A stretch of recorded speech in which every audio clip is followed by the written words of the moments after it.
Welcome everyone to Monday Match Analysis. I'm Gill Gross, and it is time for a preview of the Rolex Shanghai Masters in 2023. First time the event has been played since 2019, which feels like forever ago.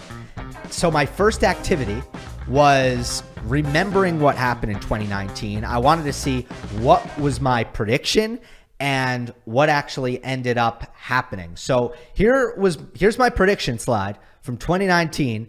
I had Medvedev over Djokovic, Zverev over Berrettini in the semis, and then Medvedev defeating Zverev in straights in the final. And it turns out this was almost a perfect final weekend prediction. I was a Novak Djokovic win over Stefanos Tsitsipas away from absolutely nailing this, which was pretty cool. Then it started to come back to me. I sort of remember this, but it was Medvedev winning in 2019, beating Zverev in straights in the final. Probably the best run of Berrettini's career in a best-of-3 hardcourt, big best-of-3 hardcourt. And it's also the last time Tsitsipas beat Djokovic. So it's fun to look back on that kind of thing. But overall, you kind of look at it, not much has changed. 4 years later, especially Tsitsipas, especially Djokovic, Medvedev, and Zverev, predicting that in 2019, that would be a realistic prediction today. Obviously, Djokovic not playing Shanghai this year, resting up. So wouldn't work for this year, but you kind of get the point. Before I get into it, quarter-by-quarter predictions coming your way as always. Just before I get into that, this time of year is interesting. Some guys are kind of over it, done with it. Their head is in the gutter. It's a long season. They're worn down mentally. They're not coming in with great energy and motivation. Others are banged up physically, same thing, feeling the effects of the long season. And then some guys get hot and they're serving well. The conditions are quick. They feel like, they're in a good groove, and they get really hot this time of year. And it's just figuring out who are those guys going to be this year. But in general, I'm going to try to take some shots here. I'm going to try to give you some more unpredictable predictions as best I can. Sometimes it's hard to do that. Sometimes it's hard to, believe that wild things are going to happen before they actually do. But there's no point in playing it safe this time of year, because usually there's some unpredictability that comes into play. More so with Paris-Bercy than Shanghai historically, but nonetheless.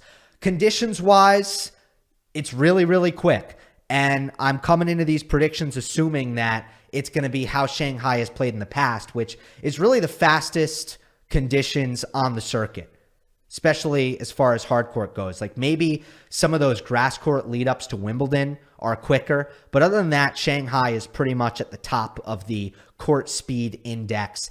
And kind of like Turin, I don't know what's faster, Turin or Shanghai, but those two right now is what I would say are the two fastest on the circuit, assuming Shanghai isn't different.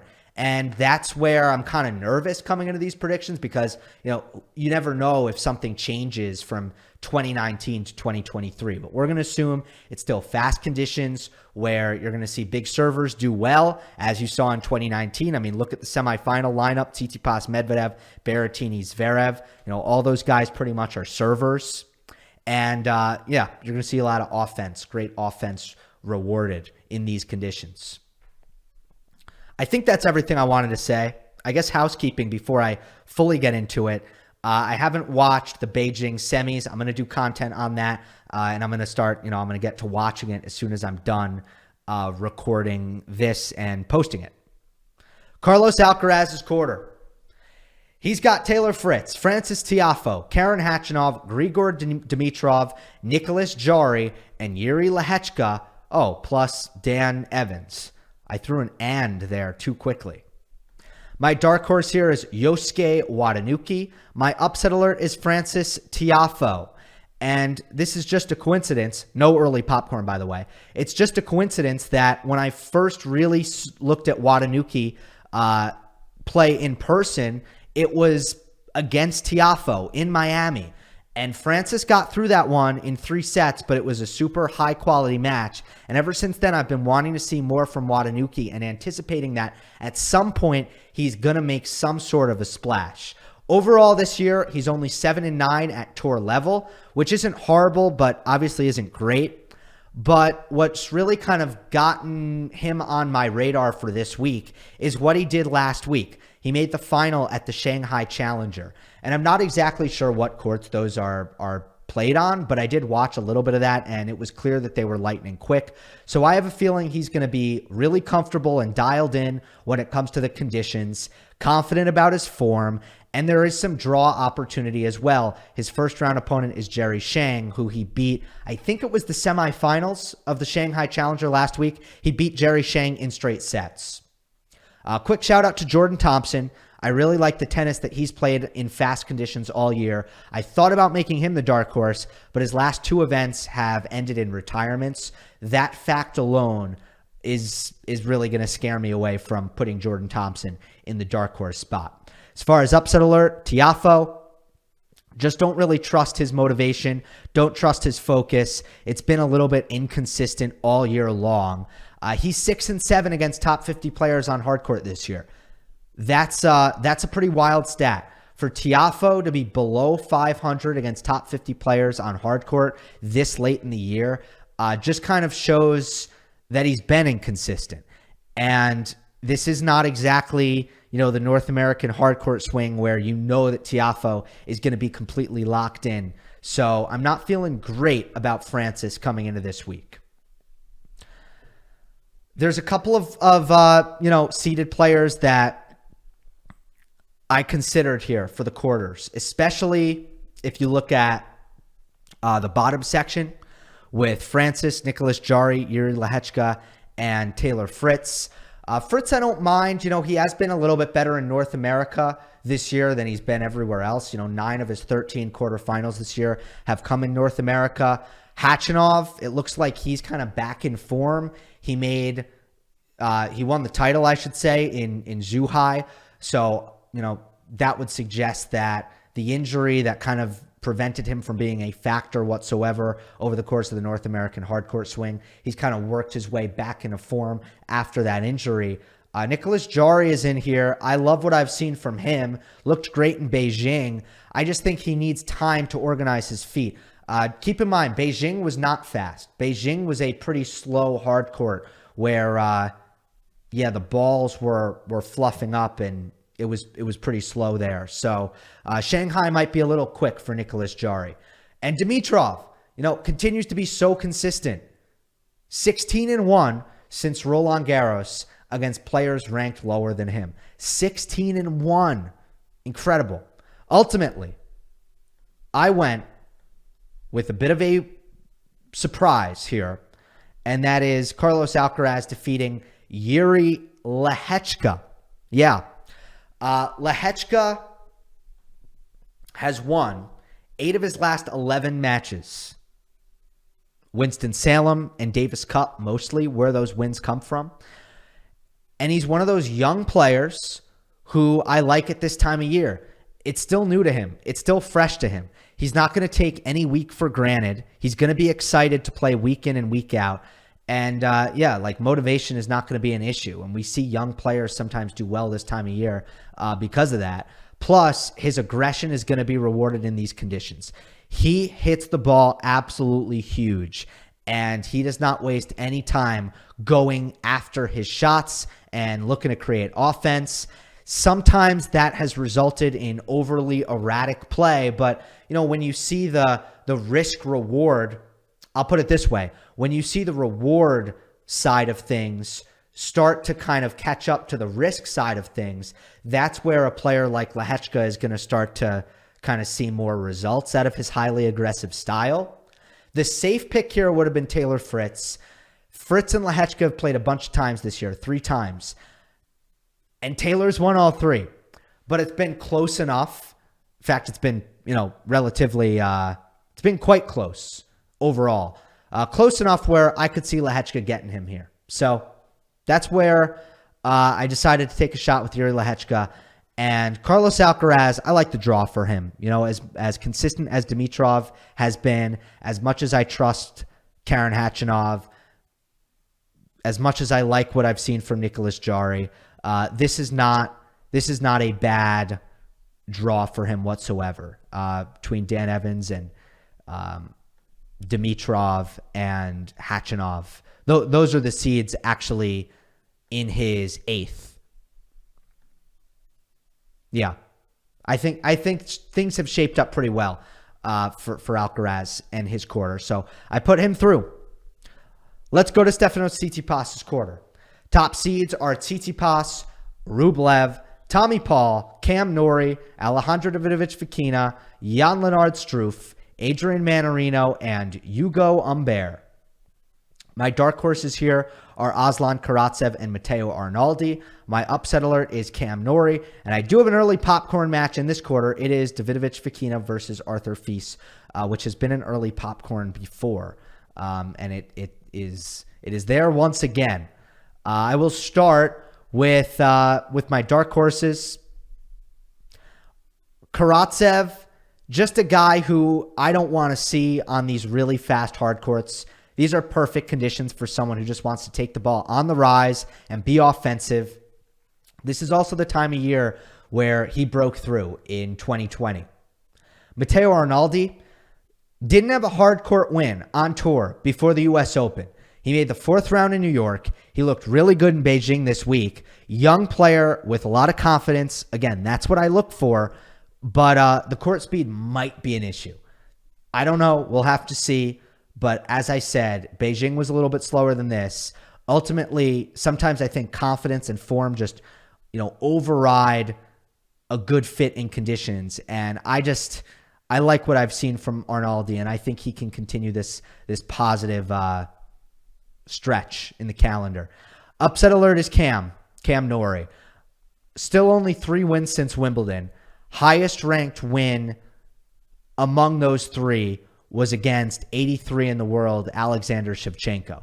He did take a set off of Rublev last week. So, I do think he showed some stuff in that match. But at the end of the day, he's still slumping. And I think one of the things that kind of shows you that is his ELO ranking. ELO ranking doesn't really care what you did at the beginning of the year at this point. ELO ranking has more of a recency bias where the ATP rankings has no recency bias at all. It literally has, it's a 52-week system where it doesn't care if you did something last week versus if you did something, 10 months ago. Well, the ELO rating, which actually cares about what you've done recently, has Norrie down to 32. And I think that just kind of shows you the rut that he's been in. So he's kind of, he needs to break out of that. Until he does, I have him on upset alert. And J.J. Wolf maybe in the second round, not easy. Pedro Cachin, pretty good player. I do think it'll be J.J. Wolf. Early popcorn match, Fokina Fils. Great movement, great firepower, a lot of emotion on both sides. So that's that. Always a fun match. And Davidovich Fokina has beaten Fils both times. Quarterfinal here. I have Hugo Humbert defeating Andrei Rublev. And yeah, that happened last week as well. It was in the third round of Beijing. I went back and forth on this. First of all, I guess I'll talk about Humbert and then I'll talk about Rublev.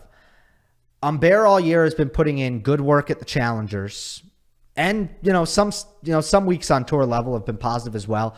But last week he had 2 top 20 wins. He beat Norrie and he beat Rublev, and he's just a guy who, when he gets confidence and good form on quick hard courts or on grass, he's going to have my attention. He's always going to be on my radar because we've seen how talented he is. We've seen how well he plays against top players. He's, that he'll be pumped if he gets a chance to play Stefanos Tsitsipas.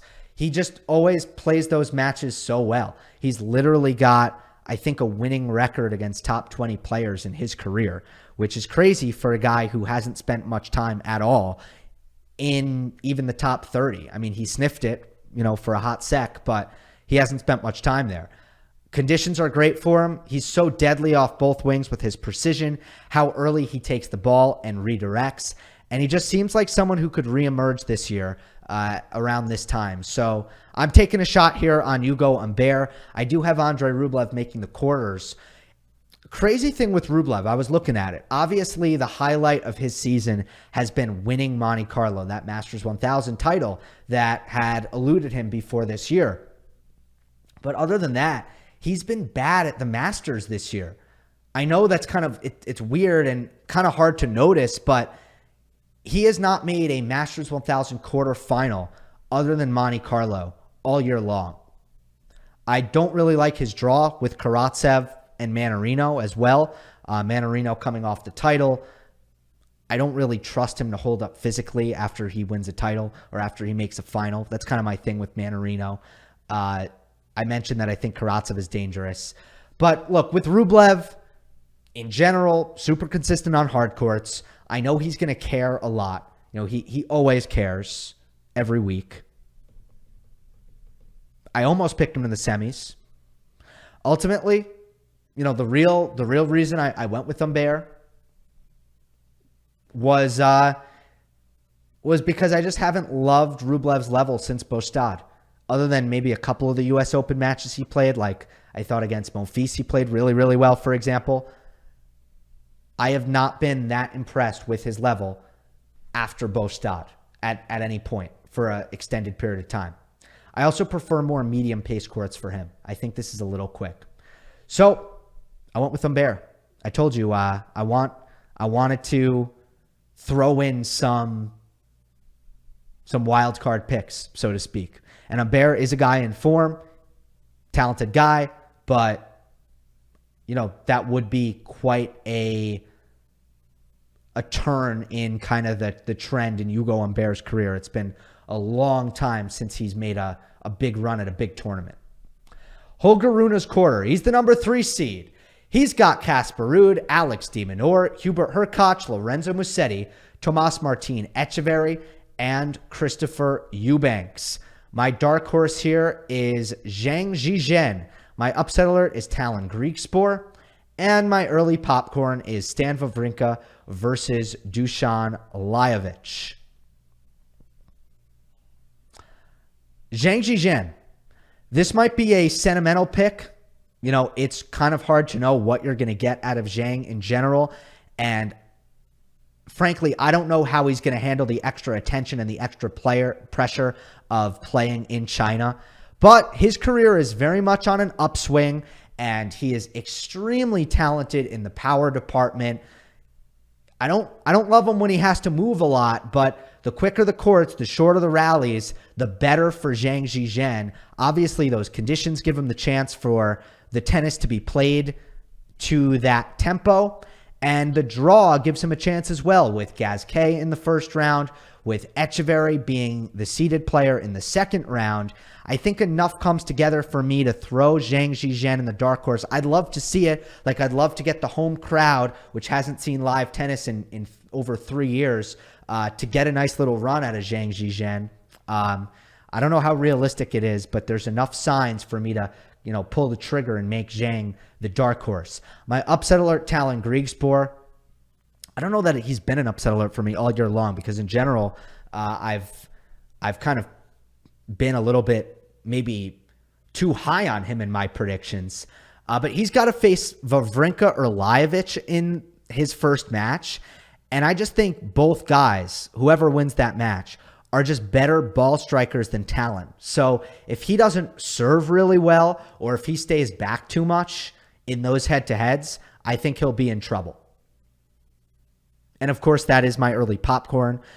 They are certainly kind of stylistic twins, Wawrinka and Lajovic, and you are just going to get super clean, satisfying ball striking with a lot of great power and 2 beautiful one-handers. I think we'll see some gorgeous hitting from Stan and Lajovic in that first round match. Quarterfinal prediction here in Holger Rune's Quarter, which is It's a pretty wide open one. In fact, this is exactly the U.S. Open pairing where you had Rune and Ruud, and then it ended up being Ben Shelton coming out of that quarter at the U.S. Open. Here, I think it's going to be Alex de Minaur. And I do think Rune makes the quarterfinal. I have de Minaur defeating Holger Rune. Holger, he's moving explosively again. He's building confidence again. I think things are moving in the right direction for Holger, but de Minaur is just playing so disciplined, so smart, so tough right now.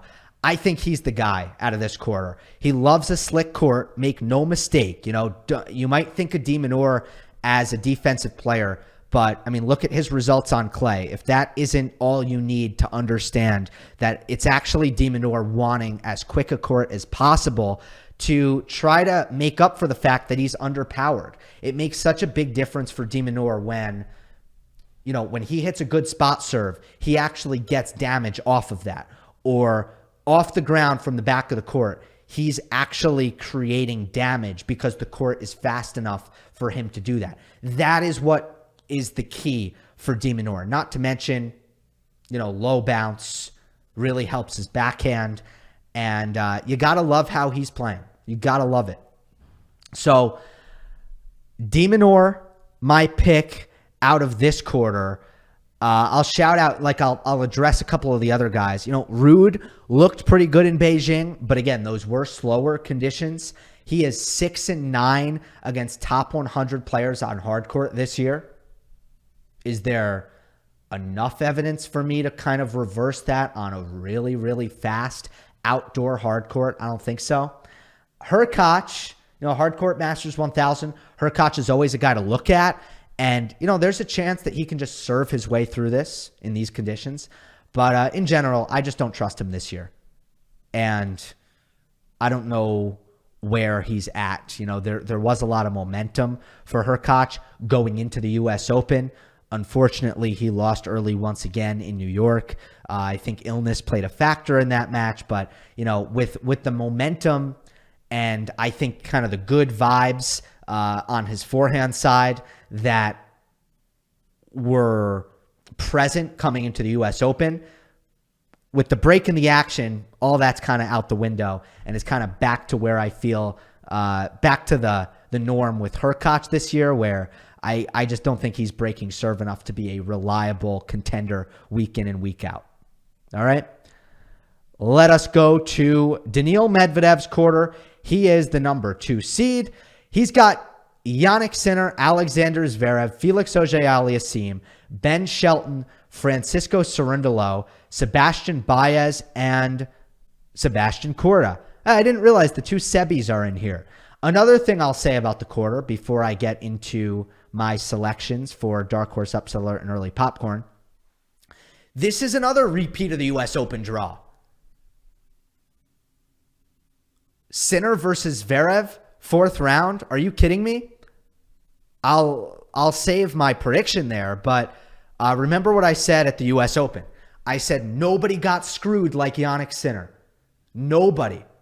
Because I had Sinner as the 4th best player coming in. I had Zverev power ranked as the 5th best player. And I'm like, wow, if you're Jannik Sinner, you are a top 8 seed. And in the 4th round, you have to play the 5th best player, according to the power rankings, in the draw. That stinks. And it happened again. Really bad luck for Jannik Sinner. I mean, not great luck for Zverev, but Sinner's the higher seed, so he's the guy I feel bad for. All right, dark horse here is Mackie McDonald. Upset alert is Felix Auger-Aliassime. Early popcorn is Zverev versus Safiullin or Murray in the 2nd round. McDonald. Obviously, when you look at this quarter, which is probably the best quarter in the draw, there's a Sinner section, there's a Medvedev section, and there's a Zverev section. I knew I wanted to take a dark horse in the FAA Cerundolo section because, you know, frankly, that's going to be where the unseeded players have the best chance of going past the 3rd round. So then from there, it's between Fucsovics, Mute, and McDonald. Let me just check something. The qualifiers weren't placed when I first did this. So, okay, the qualifier is Denis Yevsevyev from Kazakhstan. So he's not really someone who I've watched. So, okay, so point remains. Fucsovics, Mute, Mackie, McDonald. And of those three, usually I'd go Fucsovics, but on a really quick hard court in best of three, I'll go with Mackie McDonald, who's probably had a better year than Fucsovics overall. Perfect conditions for Mackie. The quicker the courts, the better. He already has some wins in Asia. And he's also been actually getting some crowd support over the course of this Asian swing. He had that viral moment with Jerry Shang. And I think since then, Mackie McDonald, who does also have Chinese heritage, he's been getting some support. So that doesn't hurt, especially this time of year where you're kind of, again, you're coming up on the end of the year and you might feel tired. And everything that's going to offer you those little boosts are going to be helpful. Safiullin, again, he had that run of the final in Chengdu. He's really good. These are good conditions for him. I'm a big fan, but he's got Murray round 1, Zverev round 2. For that reason, McDonald is my dark horse and not him. Upset alert is FAA. He is 2-10 since April. He lost to Rune in the first round in Beijing, but there were some positives in that match that I will point out. 69% first serves in. It's been a huge problem for him. It's good to see him actually play 2 sets where his first serve percentage was good.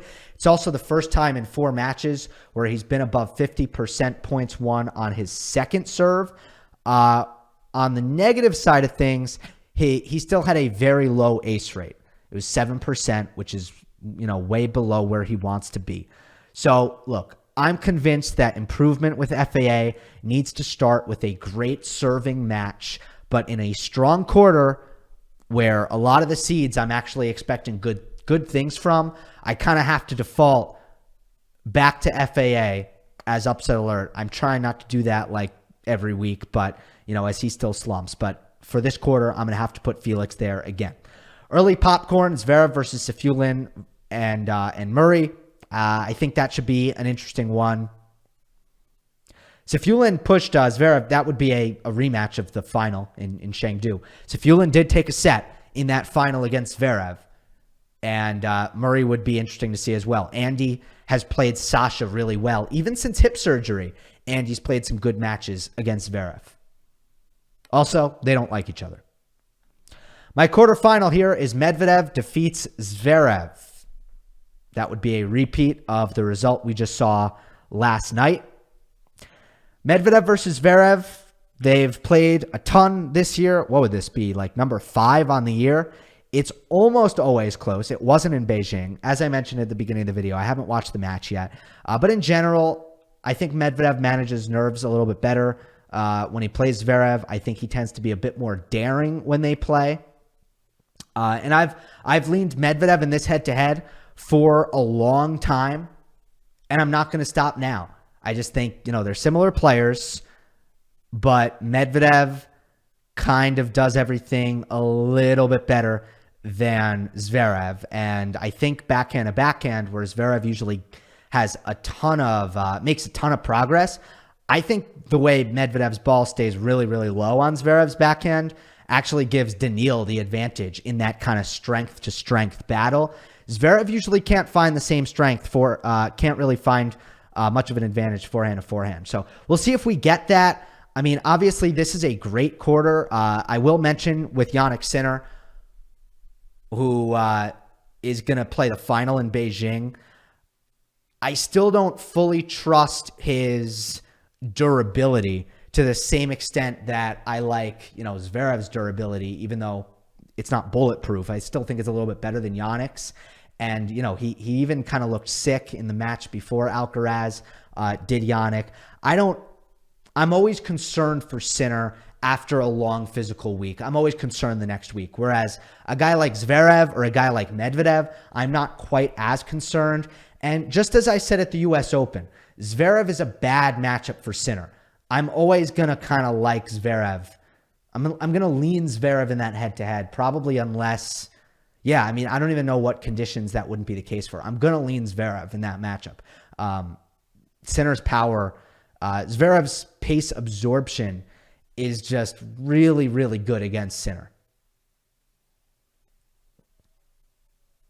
All right, so Medvedev over Zverev in the quarterfinal in that section, or in that quarter, I should say, which is the strongest quarter. And it's kind of, again, I don't love this draw just because we're seeing a lot of the same stuff that we saw at the US Open. And I just like it to be a little bit more different. But, oh well. All right, final weekend. Going to see it all at once here. All right. 3, 2, 1. I got Alcaraz over Humbert in 3 sets, Medvedev over de Minaur in 2 sets, and Medvedev over Alcaraz in 3 sets. Another matchup that we have seen a ton is Medvedev de Minaur. And Medvedev has won the last 2, seemingly kind of figuring out de Minaur. But I think the problem is, in these conditions, as quick as they are, man, huge serving advantage for Medvedev. Tough for de Minaur to overcome. With Alcaraz and Humbert, I mean, pretty simple here. Like, it becomes a stretch for me to put Humbert in a Masters 1000 final. I mean, for me, semifinal, that's kind of far enough. I don't want to kind of put him any further than that.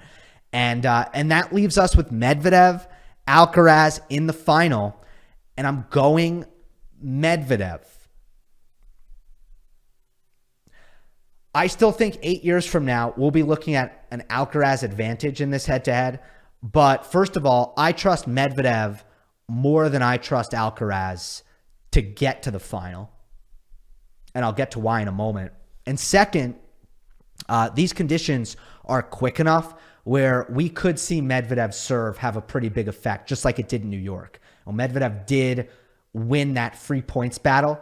He won the majority of the one-shot rallies in New York. I think we could see that again. And then it becomes very hard for Alcaraz to dominate Medvedev in the longer exchanges. Alcaraz might get the slight edge, but at the end of the day, you're going to get a lot of quick bang-bang rallies in conditions like this, and Medvedev can get the better of those, despite Alcaraz's serve and volley in all likelihood being effective. In general, on a really fast hard court and best of 3, I'm always so confident in Medvedev. Like, it just doesn't take that much convincing. Plus, his consistency is awesome. Like, and I don't know if he gets enough credit for this. Week to week to week, unless he hates the conditions, Daniil rarely kind of shows up to an event and throws in a dud. He's usually pretty locked in. His focus is great. He doesn't get upset a lot in conditions that he likes, especially in big hardcore events. Yeah, like, you don't need to convince me much to pick Medvedev at this time of year, a time of year he's historically had success in, on courts, on a really fast hard court where I think, him and Novak are probably the best in the world. Doesn't take much convincing for me to pick Medvedev to win the title here. And by the way, he might win the title in Beijing. I don't worry about his durability. We've seen him how many times, including earlier this year. He can do that kind of thing. He doesn't really get tired. I can't say I have that same trust in Alcaraz, who at times can be a little bit more up and down on the focus. He can be a little bit more erratic. He hasn't proven that he can, that he plays well after the US Open, which Medvedev has already proven. I still need to see that out of Alcaraz. Some players just don't fare all that well this time of year. So I think Medvedev is a better bet at this year's Shanghai Masters than Alcaraz. All right, looking forward to this event, and I will have Beijing content over the course of the next 2 days. Hope you enjoyed. Don't forget to subscribe. I'll see you next time.